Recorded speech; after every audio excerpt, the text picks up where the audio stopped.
आप सभी को मेरा नमस्कार। भारत के भूतपूर्व स्वर्गीय राष्ट्रपति एवं मिसाइल मैन के नाम से चर्चित महान वैज्ञानिक डॉक्टर APJ अब्दुल कलाम ने कहा था, dreams is not that which you see while sleeping. It is something that you does not let you sleep.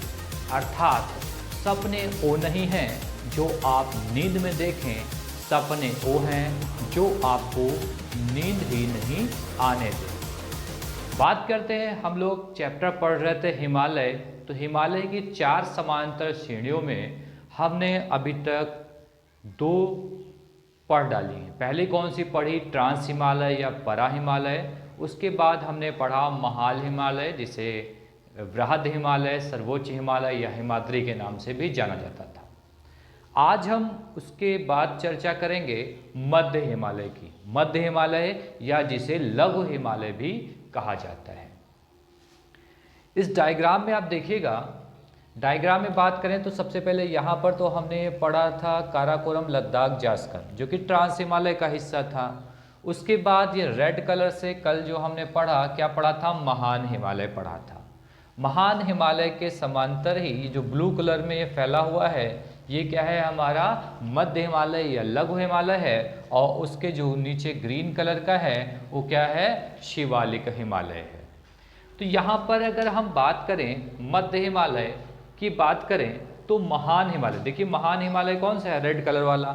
महान हिमालय के दक्षिण में मध्य हिमालय स्थित है, या शिवालिक हिमालय के उत्तर में मध्य हिमालय स्थित है। लोकेशन आपको पता चल रही होगी कि ऊपर क्या है? महान हिमालय। तो महान हिमालय के किस डायरेक्शन में है? दक्षिण में, नीचे की ओर है। और शिवालिक से देखें तो शिवालिक के किस दर है? शिवालिक के उत्तर में क्या है? मध्य हिमालय है। और ये इसी के महान हिमालय के समांतर ही फैला हुआ है। मध्य हिमालय की बात करें तो इसकी लगभग चौड़ाई 80 से 100 किलोमीटर तक पाई जाती है। कहीं कहीं 80 किलोमीटर, कहीं कहीं 100 किलोमीटर पाई जाती है। उसके अलावा बात करें इसकी ऊंचाई, तो ये 1800 मीटर से लेकर 4500 मीटर तक इसकी ऊंचाई पाई जाती है। विभिन्न जगह पर अलग अलग इसकी ऊंचाइयां पाई जाती हैं। अब हम इसकी बात करें तो इसमें कई श्रेणियां पाई जाती हैं। मध्य हिमालय मतलब लघु हिमालय में कई श्रेणियां पाई जाती हैं और महत्वपूर्ण श्रेणियां हैं। जैसे कि इधर अगर हम जम्मू कश्मीर में देखें तो ये कौन सी श्रेणी है? पीर पंजाल श्रेणी। पीर पंजाल श्रेणी कहाँ पर है? जम्मू कश्मीर में। पीर पंजाल श्रेणी के दक्षिण में जम्मू है, दक्षिण में जम्मू है, तथा उत्तर में क्या है? श्रीनगर है। उत्तर में क्या है? श्रीनगर है।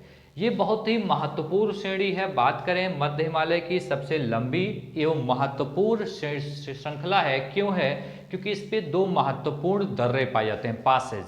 दर्रे किन्हें कहते हैं? इस पे आप लोग कमेंट कर सकते हैं। इस पे हम आप लोगों को बाद में पढ़ाएंगे दर्रे का निर्माण कैसे हुआ, ये क्या होते हैं दर्रे। ठीक है, फिलहाल दर्रा आप इतना समझिए कि पहाड़ को काट के या 2 पहाड़ों के बीच एक संकरा रास्ता दर्रा कहलाता है। ठीक है, बाकी डिटेल में हम लोग पढ़ेंगे। तो इस पे महत्वपूर्ण 2 दर्रे पाए जाते हैं। एक पीर पंजाल दर्रा पाया जाता है, जिसके दक्षिण में क्या है? जम्मू, और उत्तर में क्या है? श्रीनगर।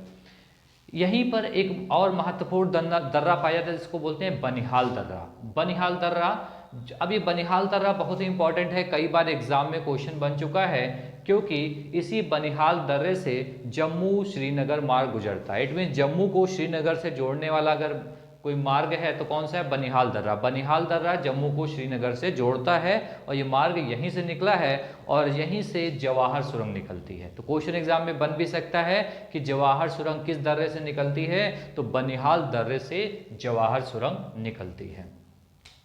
पीर पंजाल श्रेणी के बाद अगली श्रेणी आती है धौलाधार श्रेणी। धौलाधार श्रेणी इधर आप देख रहे होंगे, धौलाधार श्रेणी जो कहाँ है? हिमाचल प्रदेश में है और शिमला इसी पर स्थित है। धौलाधार श्रेणी और शिमला इसी पर स्थित है। उसके बाद उत्तराखंड में आती है श्रेणी मसूरी श्रेणी, जो कि उत्तराखंड में स्थित है। फिर अब आगे आएंगे तो आगे आ जाता है नेपाल, और नेपाल में महत्वपूर्ण श्रेणी जो स्थित है महाभारत श्रेणी स्थित है। वो कहाँ स्थित है? नेपाल में। ठीक है, और इसी महान हिमालय के समांतर इसका विस्तार हुआ है।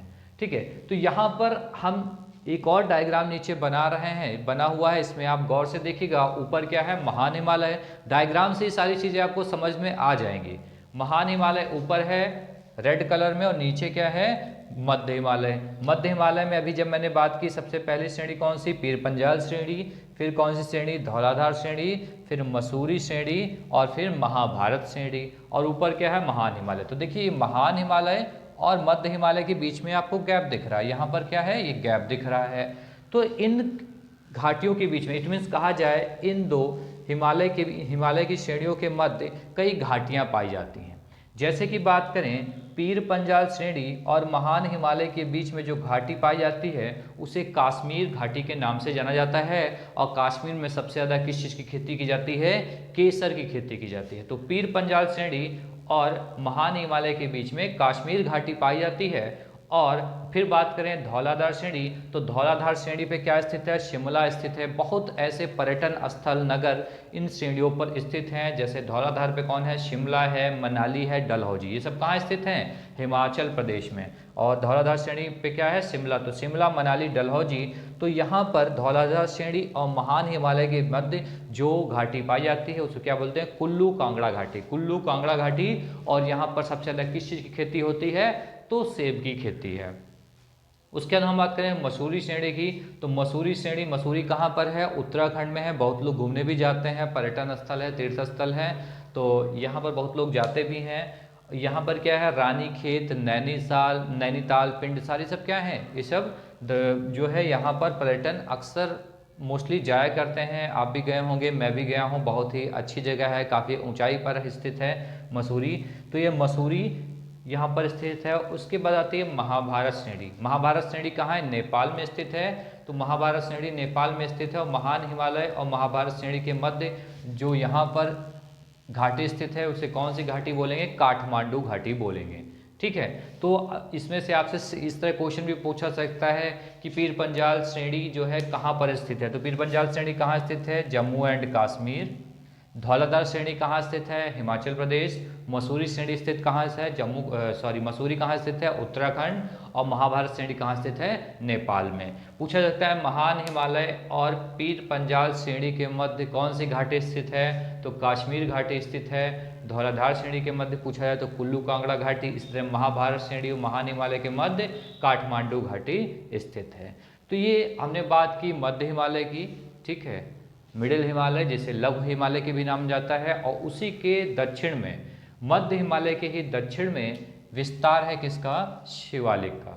ठीक है, अब यहीं पर एक पॉइंट और मध्य हिमालय का है, इंपॉर्टेंट है, देख लीजिएगा। ये आपके सीटेट में इन्वायरमेंट में भी क्वेश्चन यहाँ से बनते हैं। हिमालय जो है इन्वायरमेंट का पार्ट है, तो यहाँ से भी कई क्वेश्चन बनते हैं। जैसे लघु हिमालय की ढालों पर पाए जाने वाले घास के मैदानों को मर्ग कहा जाता है। देखिए, जहाँ पर हमने बात की ट्रांस हिमालय और महान हिमालय, तो वहाँ अक्सर क्या है, बर्फ जमी रहती है। लेकिन जब मध्य हिमालय की बात करें तो यहाँ गर्मियों में बर्फ पिघलने लगती है। और ढालों पर क्या होता है, फिर ढालों पे घास के मैदानों का निर्माण होता है। तो इन घास के मैदानों को क्या कहा जाता है, मर्ग कहा जाता है। जैसे जम्मू कश्मीर की बात करें तो मर्ग मतलब गुलमर्ग एवं सोनमर्ग। तो ये क्या है, घास के मैदान है। क्या है, गुलमर्ग एवं सोनमर्ग, ये क्या है, घास के मैदान है। कहाँ पाए जाते हैं, जम्मू कश्मीर में। और इन्हीं घास के मैदानों को उत्तराखंड में क्या बोलते हैं, बुग्याल तथा बयार बोलते हैं। क्या बोलते हैं, बुग्याल तथा बयार बोला जाता है। कहाँ पर, उत्तराखंड में। ठीक है, ये इंपॉर्टेंट पॉइंट है एनवायरमेंट के पर्पज से। अब हम बात करें शिवालिक। शिवालिक क्या है, मध्य हिमालय के दक्षिण में स्थित है। मध्य हिमालय के दक्षिण में स्थित है। पहला पॉइंट है सबसे नवीन पर्वत श्रृंखला। जैसे क्वेश्चन बन जाए निम्नलिखित में से सबसे नवीन पर्वत श्रृंखला कौन सी है, तो शिवालिक या वाह हिमालय। सबसे नवीन पर्वत श्रृंखला और बाहरी श्रेणी। बाहरी इट मीन्स ऊपर से स्टार्ट हुआ उत्तर से दक्षिण, तो देखिए सबसे बाहर की ओर, सबसे बाहर की ओर, इसलिए सबसे बाहरी। और सबसे बाद में इसका निर्माण हुआ, इसलिए क्या है, सबसे नवीन। सबसे नवीन एवं सबसे बाहरी। इसके विस्तार की बात करें तो विस्तार इसका कहाँ से है, पंजाब के पोतवार बेसिन से स्टार्ट होकर, पंजाब के पोतवार बेसिन से स्टार्ट होकर कहाँ तक है, पूर्व में कोसी नदी तक। कोसी नदी को बिहार में क्या कहा जाता है, बिहार का शोक कहा जाता है। कोसी नदी को बिहार का शोक कहा जाता है क्योंकि वहाँ सर्वाधिक बाढ़ें इसी नदी के द्वारा आती हैं। ठीक है। कोसी नदी का उद्गम स्थान क्या है, आप कमेंट करके बता सकते हैं। ठीक है, तो इसका विस्तार कहाँ है, पंजाब के पोतवार से लेकर पूर्व में कोसी नदी तक इसका विस्तार है। उसके बाद ये कहाँ है, नेपाल में विस्तृत है। फिर आगे चली जाती है।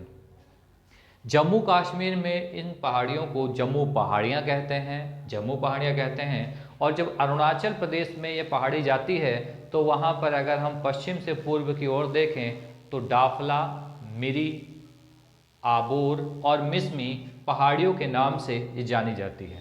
ठीक है, पूरा पश्चिम से पूर्व सीक्वेंस याद रखिएगा, डाफला, मिरी, आबोर और मिसमी, ऐसे ऐसे ऐसे इन पहाड़ियों के नाम से डाफला, मिसमी, मिरी और आबोर के नाम से ये जानी जाती हैं। और फिर अगर हम बात करें तो लघु हिमालय, लघु हिमालय मतलब मध्य हिमालय और शिवालिक, अभी तक हमने बात की थी महान हिमालय और मध्य हिमालय के बीच। अब सपोज दैट हम यहाँ पर मान लेते हैं ये हमारी क्या है, ये नीचे हमारी क्या है, ये नीचे है हमारा शिवालिक।